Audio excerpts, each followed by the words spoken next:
বীরভূমে কি ফের অনুব্রত মণ্ডল বনাম কাজল শেখ? ঋতব্রত শিবিরে গিয়েও কি মনোমালিন্য থামছে না? অনাস্থার সভার আগেই কোন চাপে বীরভূম জেলা পরিষদের সভাধিপতির পদ থেকে ইস্তফা দিলেন কাজল শেখ? দলেরই সদস্যরা অনাস্থা এনেছে কাজল শেখের বিরুদ্ধে। কি এমন হলো যে কাজল শেখকে নিয়ে সবাই মাতামাতি করত, সেই এখন চক্ষুশূল? আবার শোনা যাচ্ছে অনুব্রত মণ্ডল ঘনিষ্ঠরাই অনাস্থা এনেছে কাজল শেখের বিরুদ্ধে। এ যেন কে আপন কে পর চিত্রনাট্য। বীরভূমে তলে তলে যে কি ইকুয়েশন হচ্ছে তা বোঝা দায়। জানেন কি, অনুব্রত মণ্ডল বনাম কাজল শেখের এই অম্লমধুর সম্পর্কে কে ইন্ধন দিচ্ছে? আর কেনই বা এই জেলায় একে অপরের প্রতিদ্বন্দ্বী হয়ে উঠলেন অনুব্রত মণ্ডল? তবে কি কাজল শেখকে ডিম মারার ক্ষেত্র চক্রান্ত হয়েছিল? বীরভূমকে অনেকে কেষ্টভূম নামে ডাকে। সেই সর্বময় কর্তার কপালে দুর্ভোগ জোটে জেল যাত্রার সময়। গরু পাচার কাণ্ডে বোলপুর শহরের নিচুপট্টি এলাকার নীলরঙা বাড়ি থেকে তাকে গ্রেপ্তার করে নিয়ে গিয়েছিল সিবিআই। তারপর থেকে অনুব্রতবিহীন বীরভূমে ধীরে ধীরে রাশ যায় কাজল শেখের হাতে, যদিও পুরোপুরি নয়। তৎকালীন মুখ্যমন্ত্রী মমতা বন্দ্যোপাধ্যায়ের গড়ে দেওয়া কোর কমিটি দেখভাল করত বীরভূমকে। কেষ্টবিহীন বীরভূমের 2024 লোকসভা নির্বাচনও হয়েছে। সেবার অনুব্রত অনুগামীদের নিয়ে কোর কমিটি গঠন করে নির্বাচনী প্রচারে নেমেছিল তৃণমূল কংগ্রেস। এই জেলার 2 লোকসভা কেন্দ্র বোলপুর ও বীরভূম দুটোতেই বিজেপির থেকে জয় ছিনিয়ে নেয় তৃণমূল।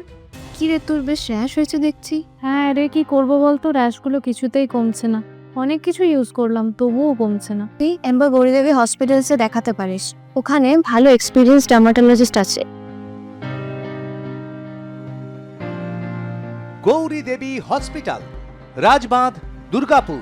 যোগাযোগ 8001003333, 8001113333। 2019 সালে বোলপুর লোকসভা কেন্দ্র থেকে অসিত মাল 1,06,000 ভোটে জয়ী হয়েছিলেন।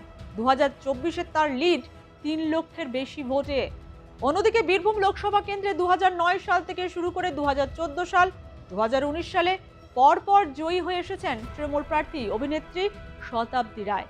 2019 সালে সর্বাধিক এই কেন্দ্র থেকে তিনি 89,711টি ভোটে জয়ী হয়েছিলেন। 2024 সালে শতাব্দী রায় 1,30,000-এরও বেশি ভোটে লিড নেন। অর্থাৎ অনুব্রত ছাড়া খুব খারাপ ভোট হয়নি লালমাটির জেলায়। এভাবেই অনুব্রত গড়ে কাজল শেখের উত্থান। একসময় তাদের গুরু শিষ্য বললেও রাজনীতির পাকচক্রে তারা অচিরেই হয়ে ওঠেন একে অপরের প্রতিদ্বন্দ্বী। সামনে স্বীকার না করলেও 2 নেতার মনোমালিন্য বারবার প্রকাশ পেয়েছে। আর তাই ঋতব্রত শিবিরে গিয়েও ফের প্রশ্ন উঠল, কাজল শেখ কি অনুব্রত ছটায় ক্রমশ ম্রিয়মাণ হয়ে যাচ্ছেন? তবে নাইবা কেন, হাজতবাস কাটিয়ে ঘরে ফিরে অনুব্রত মণ্ডল হারিয়েছিলেন তার জেলার সভাপতির পদ। তিনি ছিলেন কোর কমিটির সদস্য মাত্র। তারপর ভালো তৃণমূল বা ঋতব্রত শিবিরে গিয়ে ফের মিলেছে হারিয়ে যাওয়া পদ, অর্থাৎ ঋতব্রত তৃণমূলে বীরভূম জেলা সভাপতি অনুব্রত মণ্ডল। এরপরই কানে যেন কার হালুম হালুম শুনতে পাচ্ছেন কাজল শেখ। রাজ্যে পালাবদলের পর থেকেই বীরভূম জেলা পরিষদে যাওয়া কার্যত নাকি বন্ধ করে দিয়েছিলেন কাজল শেখ। এর ফলে থমকে ছিল স্থায়ী সমিতির বৈঠক। এই অবস্থায় জেলা পরিষদের কাজকর্ম নিয়ে ওঠে প্রশ্ন। এহেন পরিস্থিতিতে বীরভূমে জেলা সভাধিপতি কাজল শেখের বিরুদ্ধে অনাস্থা প্রস্তাব জমা পড়ে। বীরভূম জেলা পরিষদের 52 জন সদস্যের মধ্যে 19 জন সদস্য এই অনাস্থা প্রস্তাবে সই করেন। কানাঘুষো শোনা যাচ্ছে এই 19 জনই নাকি অনুব্রত মণ্ডল ঘনিষ্ঠ। এরপরই জল্পনা ছড়ায় সভাধিপতির পদ থেকে ইস্তফা দিতে পারেন ঋতব্রত শিবিরের এই বিধায়ক। আর সেই জল্পনা সত্যি করেই পদ থেকে ইস্তফা দিলেন তিনি। 19 আগস্ট সভাধিপতির পদ থেকে ইস্তফা দেওয়ার চিঠি জমা দিয়েছিলেন কাজল শেখ। এরপর তাকে ব্যক্তিগতভাবে হাজির হয়ে পদত্যাগের কারণ জানাতে বলা হয়। 20 আগস্ট নির্ধারিত কর্তৃপক্ষের সামনে শুনানিতে হাজির হয়ে কাজল শেখ জানান, ব্যক্তিগত কারণে এবং স্বেচ্ছায় তিনি পদত্যাগের সিদ্ধান্ত নিয়েছেন। তার উপর কোনো রকম চাপ বা জবরদস্তি ছিল না বলেও তিনি জানান। আপনার পুজো পৌঁছে যাক বিশ্বের দরবারে। প্রতি বছরের মতো এবারও আর প্লাস নিউজ নিয়ে এলো শারদাঞ্জলির সেরা সম্মান 2026। অংশ নিতে সকাল 10টা থেকে সন্ধে 6টার মধ্যে সরাসরি যোগাযোগ করুন আমাদের অফিসে অথবা কল করুন 9836323248 এই নম্বরে। শারদাঞ্জলি শুধুমাত্র আর+ নিউজে। অনেকেই বলছেন কাজল শেখের এখন শাঁখের করাত অবস্থা।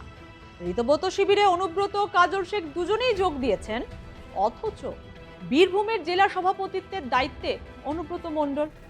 ভালো তৃণমূল হয়ে কেষ্ট মণ্ডল দিদির বিরুদ্ধে বোমা ফাটিয়ে অভিষেককে কাঠগড়ায় তুলেছেন, কিন্তু কাজল শেখকে প্রকাশ্যে এই নিয়ে কিছু বলতে শোনা যায়নি। তিনি সম্প্রতি বেশি চুপ হয়ে গেছেন। ঋতব্রত শিবিরের বেশিরভাগ জনই অনুব্রততে আস্থা রাখায় কাজল শেখ কি নতুন শিবিরে গিয়েও কোণঠাসা? উঠেছে প্রশ্ন। অন্যদিকে কাজল শেখ তো ইস্তফা দিয়ে দিয়েছেন, তাহলে বীরভূম জেলা পরিষদের কি হবে? পশ্চিমবঙ্গ পঞ্চায়েত আইনে 1973 144-এর 4 ধারার অধীনে কাজল শেখের পদত্যাগ অবিলম্বে কার্যকর হবে। একই সঙ্গে জেলা পরিষদের সভাধিপতির দায়িত্বে আগামী 5 কর্মদিবসের মধ্যে নির্বাহী আধিকারিকের কাছে হস্তান্তরের নির্দেশ দেওয়া হয়েছে। প্রশাসনের তরফে বীরভূমের জেলা শাসক এবং জেলা পরিষদের নির্বাহী আধিকারিককেও নির্ধারিত সময়ের মধ্যে দায়িত্ব গ্রহণের জন্য নির্দেশ দেওয়া হয়েছে। পাশাপাশি জেলা পরিষদের হেফাজতে থাকা সমস্ত নথি, রেজিস্ট্রার, শিলমোহর এবং অন্যান্য সম্পত্তি হস্তান্তরের নির্দেশও দেওয়া হয়েছে। পালা বদলের বাংলায় বীরভূমেও হাওয়া বদল। বর্তমানে বীরভূম জেলার 11টি বিধানসভা কেন্দ্রের মধ্যে 6টি বিজেপি এবং 5টি তৃণমূল কংগ্রেসের। তৃণমূল বিজেপি একে অপরের ঘাড়ে নিঃশ্বাস ফেলছে, কিন্তু হলে কি হবে? শাসকের আসনে তো পদ্ম শিবির, তাই বীরভূমের সমীকরণেও বদল এসেছে। এখন দেখার কাজল শেখের ভবিষ্যৎ কোন দিকে এগোয়।